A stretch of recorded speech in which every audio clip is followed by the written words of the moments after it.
अस्सलाम वालेकुम audience, hopefully you doing good, you are doing well. सर्दियां बहुत ज़्यादा बढ़ चुकी हैं, तो क्या सर्दियों में आप भी हाई बीपी और हार्ट अटैक के रिस्क पर हैं? विंटर सीजन में हाई बीपी और हार्ट अटैक का रिस्क क्यों बढ़ जाता है? विंटर में हॉस्पिटल्स के इमरजेंसी वार्ड्स भर जाते हैं, ज़्यादा हार्ट अटैक, ज़्यादा हाई बीपी क्राइसिस और ज़्यादा सडन डेथ्स। सवाल ये नहीं कि हार्ट अटैक होता है या नहीं, सवाल ये है कि क्या आपको उसके अर्ली साइंस पता है या नहीं। आज की वीडियो एंड तक आप समझ आएंगे ये ठंड का असर ब्लड वेसल्स पर कैसे होता है, क्या होता है और बीपी क्यों बढ़ता है और कौन से लोग विंटर में सबसे ज्यादा हाई रिस्क पर होते हैं। क्योंकि ये वीडियो सिर्फ इंफॉर्मेशन नहीं है, ये किसी की जान बचा सकती है। मैं हूं डॉक्टर कोमल परवेज और हम डेली प्रैक्टिस में विंटर सीजन के मंथ में मोस्टली हार्ट अटैक और अनकंट्रोल्ड बीपी के केसेस ज्यादा देखते हैं।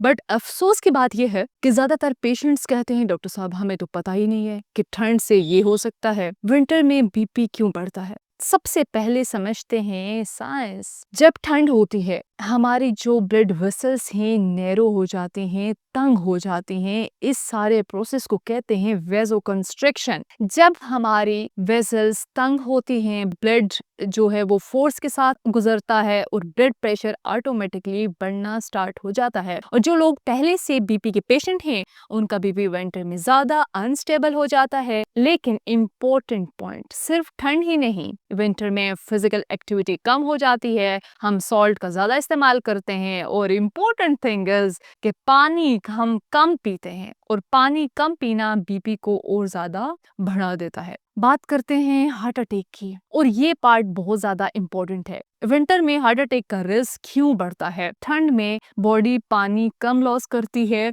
लोग पानी भी कम पीते हैं और ब्लड हमारे पास क्या होता है, थिक हो जाता है और क्लॉट बनने का रिस्क बढ़ जाता है। बीपी का sudden spike, high BP, heart rate पर ज्यादा प्रेशर और वीक आर्टरीज में ब्लॉकेज का chance. Cold pressure, stress on heart, ठंड लगने पर हार्ट ज्यादा मेहनत करनी पड़ती है उसको, स्पेशली सुबह सुबह अर्ली मॉर्निंग आवर्स में। इसलिए हार्ट अटैक विंटर में अर्ली मॉर्निंग ज्यादा होते हैं। अर्ली वार्निंग साइंस अगर हम देखें जो लोग इग्नोर कर देते हैं, हार्ट अटैक हमेशा ड्रामेटिक चेस्ट पेन से स्टार्ट नहीं होता। बहुत दफा साइंस साइलेंट होते हैं। कॉमन अर्ली साइंस ये होते हैं कि चेस्ट में प्रेशर फील होगा, हैवीनेस होगी, जलन, और ये जो पेन है ये रेडिएट करेगा लेफ्ट साइड, लेफ्ट आर्म में, शोल्डर में, जॉ में। ठीक है, शॉर्टनेस ऑफ ब्रेथ हो सकता है, ठंडा पसीना आ सकता है, आपको स्वेटिंग रह सकती है, एक्सट्रीम आपको फटीग होगी, बिना वजह आपको नोजिया या डिजीजनेस फील होगी। डायबिटिक्स जो पेशेंट्स हैं उनमें साइंस और भी ज्यादा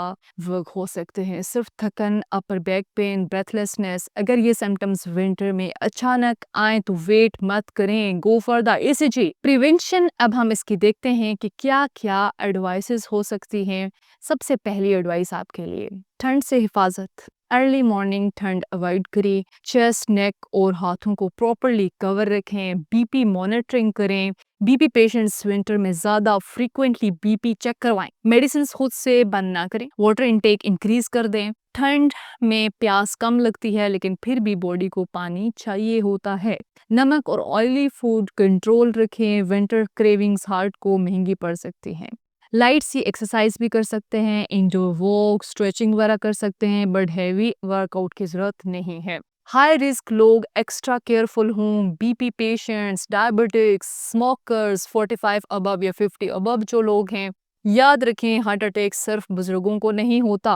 विंटर एक साइलेंट ट्रिगर हो सकता है। अगर आप या आपके घर में बीपी या कोई हार्ट का पेशेंट है तो ये वीडियो उन तक जरूर पहुंचाएं, क्योंकि प्रिवेंशन ट्रीटमेंट से हमेशा बेहतर होता है। Thank you.